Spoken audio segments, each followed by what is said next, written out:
Hi guys, welcome back to my channel. तो एक बार आपका फिर से स्वागत है रिएक्ट विद शिल्पी में, इस ग्रीनरी के साथ में। और आज जो है ये बैकग्राउंड आपको अच्छा लगे होप सो, और मैं यहाँ पे पूरी वीडियो कैप्चर कर पाऊँ तो अच्छा लगेगा मुझे भी। और मैं हमेशा कोशिश रहती है कि कुछ अच्छा दिखा पाऊँ, मतलब अच्छा दिखा पाऊँ यानी कि अपनी वाणी से आप लोगों को थोड़ा सा सुकून पहुँचा पाऊँ। जो भी चीज़ें हैं वो अच्छे से मैं अपना जो रिएक्शन का जो चैनल है उस पर काम कर पाऊँ। लेकिन आज जो है मैं कई दिन बाद वीडियो बना रही हूँ, क्योंकि यहाँ पे जहाँ पे मैं हूँ वहाँ पे मैंने बताया था पहले भी कि रिएक्शन वो नेट इशू बहुत ज़्यादा है, इसलिए ना मैं तो देख पा रही हूँ ना ही कुछ बना पा रही हूँ। लेकिन फिर भी मैंने जितना कुछ देखा है उस बेस पे मैं कुछ ना कुछ बोलने आई हूँ आप लोगों से। लेकिन उससे पहले मैं कहीं फ़ोन रख लेती हूँ, फिर आप लोगों से बात करती हूँ, क्योंकि हाथ में पकड़ के बहुत ज़्यादा देर बात हो नहीं पाएगी, है ना। तो ये यहाँ पे थोड़ा सा अटकने का मौका मिल गया। ये पीछे बाग हैं, आम के पेड़ हैं, है ना। तो यहीं पे हम बात कर लेते हैं। तो रखते तो नहीं बनेगा कि मैं अच्छे से आराम से बैठ के बात कर पाऊँ, लेकिन हाँ मैं कर सकती हूँ। तो बात यहाँ पे हुई कि जो आप लोगों ने वीडियो देखा सपना का, सपना ने अपने हेयर कट कर दिए। एक कहते हैं कि एक औरत की जो खूबसूरती होती है ना, उसमें जो हेयर का होता है वो बहुत ज़्यादा योगदान होता है। तो ये बात मैं भी मानती हूँ, और बहुत सारे लोग मानते हैं इस चीज़ को कि जो बाल होते हैं वो एक गहना ही होते हैं। अब सपना ने उसको क्यों कट किया, क्या हुआ, लेकिन मुझे जो चीज़ें समझ में आ रही हैं, जो इतने दिन में मैंने ऑब्जर्व किया, मेरा रिएक्शन थोड़ा सा यहाँ पे नॉइज़ होगी तो प्लीज़ इग्नोर कर दीजिएगा, है ना। और मेरा जो रिएक्शन होता है वो भले ही लेट आता है, लेकिन मैं पूरी चीज़ें ऑब्जर्व करके, पूरा ध्यान कॉन्सेंट्रेट करके उसके बाद ही अपना जो पॉइंट ऑफ व्यू है वो देती हूँ। तो अभी के टाइम पे जो मुझे लग रहा है वो मेन मुद्दा इन लोगों का जो है, मतलब इन लोगों का इन द सेंस जो विरोधी पार्टी है, क्या बोले यार, पार्टी बोलेंगे।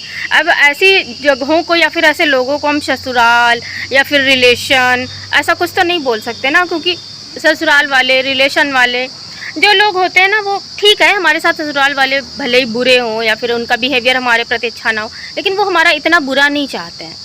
ये एक विरोधी पार्टी है जो कि सपना को हर तरह से तोड़ने में लगी हुई है। और तोड़ने में इस तरह से लगी हुई, पता है, आप किसी को फाइनेंशियली वीक कर दो वो फिर से उठ के खड़ा हो जाएगा।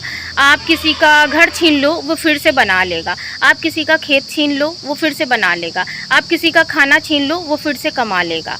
आप किसी का कहते हैं कि मतलब ऐसी कोई भी भौतिक चीज़ें हैं, भौतिक इन द सेंस जैसे जो यूज़फुल चीज़ें हैं हमारी लाइफ में, खाना है, पीना है, किसी का पानी छीन लो वो फिर से ले आएगा, कहीं ना कहीं से उसको इंसान कर देगा।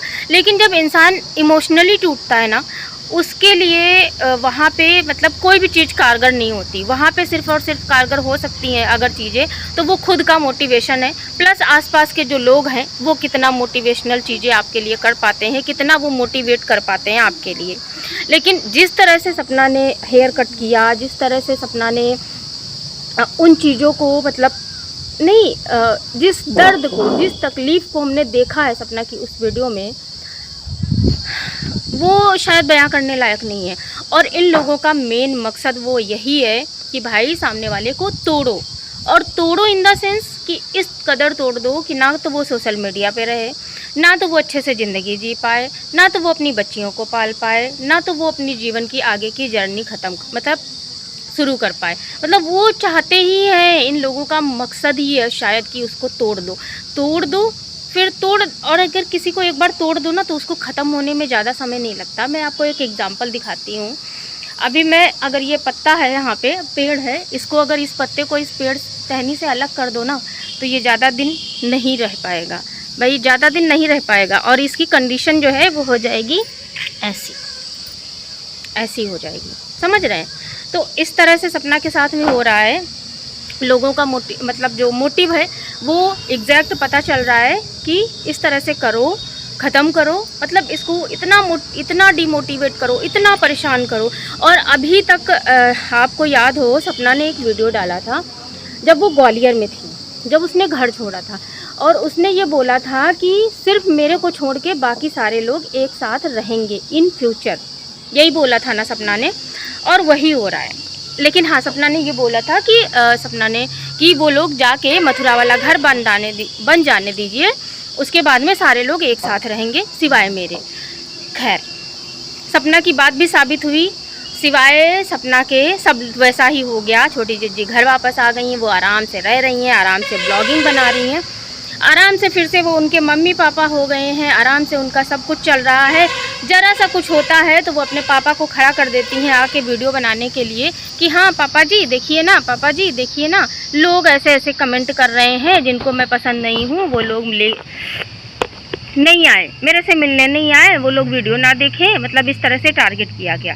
तो जो इन लोगों का मोटिव है, जो सच में शायद मैं अभी तक नहीं समझ पाई थी, या फिर ये लगता था कि नहीं, मतलब मेरी जो सोच थी वो हमेशा जोड़ने वाली थी, लेकिन नहीं भाई, एक्चुअली में लोग बुरे होते हैं। अभी देखो आप, जो इतने सारे कांड हो रहे हैं, चाहे वो नीला ड्रम हो, चाहे अभी ये जो शुभम और क्या नाम है उस लड़की का, सोनम है ना, इनका केस हुआ, तो नहीं यार, इसी दुनिया में ही बुरे लोग हैं, और इस हद तक बुरे लोग हैं कि वो सिर्फ़ और सिर्फ अपना बुरा भला चाहते हैं। सामने वाला किस कंडीशन में है, उसने कितनी सिचुएशंस क्रिएट करी हैं, मतलब उनके लिए प्रॉब्लम क्रिएट करने के लिए कितना ज़्यादा किसी ने स्ट्रगल किया है, सपना की लाइफ में क्या क्या हुआ है, सपना ने किस तरह से चीज़ें हैंडल करी हैं, किसी से कोई मतलब नहीं है। और सबसे बड़ी बात है कि जो बरगलाने वाले हैं, अंकल आंटी का खुद का दिमाग तो है नहीं, मैं हर बार कहती हूँ उनका खुद का दिमाग तो है नहीं। और अब वो क्या कर रहे हैं कि जिस तरह से उनको लोग बरगलाए जा रहे हैं, और वो उसी तरह की सिचुएशंस क्रिएट करते चले जा रहे हैं, और वो उसी तरह से चीज़ों को करते चले जा रहे हैं। मतलब आप समझ नहीं सकते हो, आप समझ नहीं सकते हो कि आपके साथ में क्या हो रहा है। आपकी पूरी फैमिली टूट रही है, मैं अंकल आंटी से बोल रही हूँ, आपकी पूरी फैमिली, मतलब कुछ तो ऊपर वाले ने बिगाड़ दी, कुछ आप बिगाड़ रहे हो अपने कर्मों से, और कर्म भी ऐसे कर रहे हो ना जहाँ पे ना तो आपको आपकी पोतियाँ माफ़ करेंगी, ना तो आपके बेटे माफ़ करेंगे, दोनों बेटे, ना तो दोनों बेटियाँ माफ़ करेंगी, और ना ही आपको आपकी बहू माफ़ करेगी। खैर बहू नहीं माफ़ करती है, उसकी बात अलग है, लेकिन ना तो आपको और ना ही वो ऊपर वाला माफ़ करेगा। जिस तरह के कर्मकांड हैं आपके, जिस तरह की आप चीज़ें कर रहे हो, जिस तरह से आप अपने बेटों की आत्मा की शांति के लिए आप खाना दे रहे हो, मतलब क्या बताएं, है ना। और उन बच्चियों का क्या, उनके मन की शांति का क्या, उनका बचपने का क्या, उनका खेलने का समय का क्या, उनका दादू दादी के साथ टाइम स्पेंड करने का क्या, उनका वो अपने ददियाल में जो जीवन होता है एक बच्चे का, उनका उस समय का क्या, वो सब तो आपने छीन लिया। वो बच्चे जो ऊपर चले गए हैं, उनके वो नाम पे आप भोजन बांट रहे हो, और वो बच्चे वहाँ से ऊपर से जाके आपसे खुश नहीं होंगे भैया, है ना। तो मेन मोटिव जो है वो यही है, पता चल गया, या फिर आप ये सोचो कि मेन मोटिव यही है कि सपना को तोड़ देना है, मतलब एकदम ख़त्म कर देना है उसको, और इस कदर ख़त्म करना है, इस कदर ख़त्म करना है कि उसके पास बिल्कुल भी कुछ भी ना बचे। लेकिन फ़िलहाल हम लोग हैं, हमेशा सपोर्ट में वीडियो बनाते हैं, हमेशा सपोर्ट में यही कहते हैं, और सपना आज भी हम यही कहते हैं कि बी ब्रेव, बस इसके अलावा कुछ नहीं कह सकते हम। क्योंकि पता है सिचुएशंस ऐसी होती हैं कि जब हमें खुद ही संभलना पड़ता है, बस डर लगता है कि अब डर लग रहा है कि कुछ ऐसा कुछ ना हो जाए। बस दुआ कीजिए, प्रार्थना कीजिए, अच्छे अच्छे कमेंट्स कीजिए, जो लोग संपर्क में हैं उनसे बात करो, अच्छे से रहो, ध्यान मतलब कोशिश करो थोड़ा सा मोटिवेट कर पाओ। इसके अलावा कोई रास्ता नहीं बचा है, क्योंकि अभी उसको सब जिस तरह की कंडीशन है ना, उसको उठकर खड़े होने में बहुत समय लगेगा। तो फिलहाल के लिए आज का रिएक्शन यहीं पे समाप्त करते हैं, मिलते हैं हम आपसे किसी नेक्स्ट रिएक्शन वीडियो में। होप सो ये वीडियो आज रात में या फिर कल तक आप लोगों को मिल जाएगा, क्योंकि यहाँ पे नेट इशू बहुत ज़्यादा है, वीडियो पता नहीं कब तक अपलोड हो पाएगी। लेकिन फिलहाल के लिए bye bye, take care, thanks for watching, जय श्री राम, राधे राधे।